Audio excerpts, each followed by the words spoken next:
Pak. Angin hujan, Pak. Enggak, ibaratnya airnya pun macam awan di tengah kita ini. Iya. Jadi orang tuanya tinggal di mana tuh? Orang tuanya nggak bisa ada di situ, Pak. Tinggalnya di mana?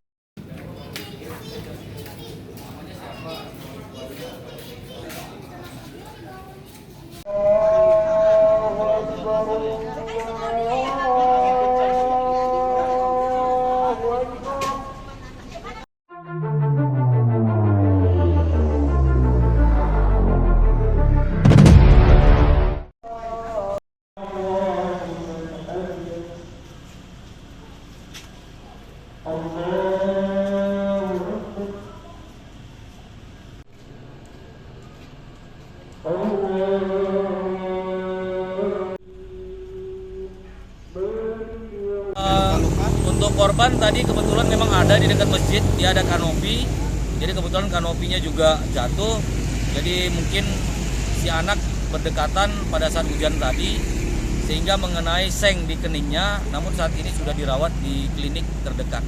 Itu anak ini pria laki-laki? Laki-laki, kurang lebih umur 12 tahun. 12 tahun ya, Ya. Bang. Nah, untuk sejauh ini Bang, kalau dampak